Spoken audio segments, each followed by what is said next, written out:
So Katherine, when you have this network of telescopes, were they there before you came? Did you write to them and say, please, could I? No, it wasn't like that at all.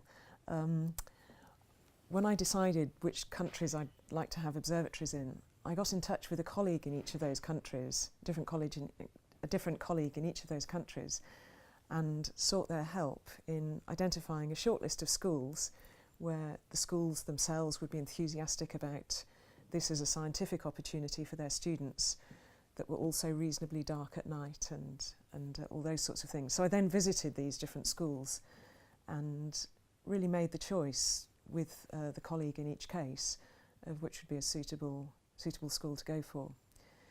So for example, when I was choosing the South Africa school, and the school I eventually chose in South Africa, when I was interviewing the headmistress there, I was terrifically impressed with her answer to my question, why would you like your school to host one of my observatories? And her reply was, I want to see the girls of my school wear the white coats in South Africa in the future and become the medics and the scientists. I didn't like to say that we tend not to wear white coats in the Department of Physics, but I was very struck by the fact she could see the opportunity for engaging students, particularly girls, into science, just by being exposed to this kind of activity. So you got the funding for these telescopes. So what do these telescopes look like? Their collecting area, the collecting area of the primary mirror is about half a metre in diameter.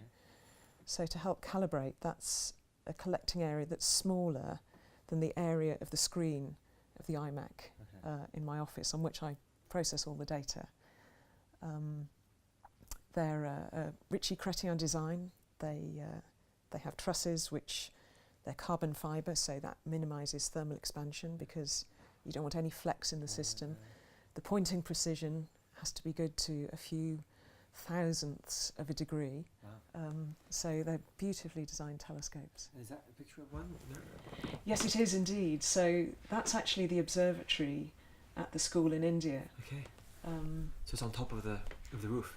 It's on the same level as the roof of the school, which is terrific. It means it's out of the way, but it's in the heart of the school, so it's very accessible for the students to go up to at night. So you had to have these. So you had to get the funding. Indeed. I'm sure it was pretty expensive. Indeed. Yeah. Alas. And then you got the funding somehow, and then you had to put these things there, and it's not that easy to do. You know, in the middle of India, how do you get a telescope to some school? It's not. It's a difficult process, and there are a number of challenges in setting up observatories in these countries that I didn't particularly anticipate. For example, there are things about living in the UK that I realise now I used to take for granted, like a stable electricity supply.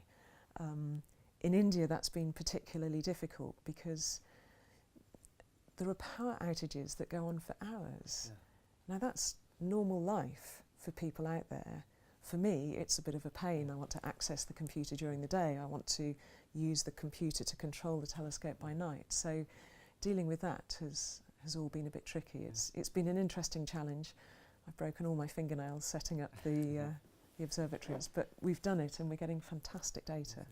And then the children at the schools, are they all girls' schools? No, this one in India that we're looking at is girls and boys. It's a boarding school founded by the government of India for the bright children of rural families who would otherwise be working on the land. Over half of them are first-generation literates. So they're getting quite an interesting exposure to the world of science and the world of shiny telescopes. And what is it? So these are children that grew up in very rural areas whose parents can't read or write. What is it like for them to see something through a telescope? They're pretty impressed. I've had some very special experiences when I've been training them in how to use the telescope. For example, during a recent visit when I was there, there were some girls who were new to the school. They hadn't observed previously. They'd never seen what the surface of the moon looks like because out there are no glossy magazines, no televisions, no retina screen iPads. And so they didn't really have an idea of what the surface of the moon looked at. So I showed them how to slew the telescope over to the moon. We'd previously focused the telescope. And when they first saw craters and trenches on the moon, that was pretty special. Yeah. They were blown away by it. Yeah. And I see another photo here of you teaching some. Yes, that's right. So I'm explaining about our galaxy, the Milky Way, and talking about microquasars within it. But as you can see, the girls in that photograph are following and concentrating really quite intently. Yeah. They have a thirst for knowledge that I've not seen in quite such a form as anywhere else around the world. Some of these could be, could be the next Einstein there.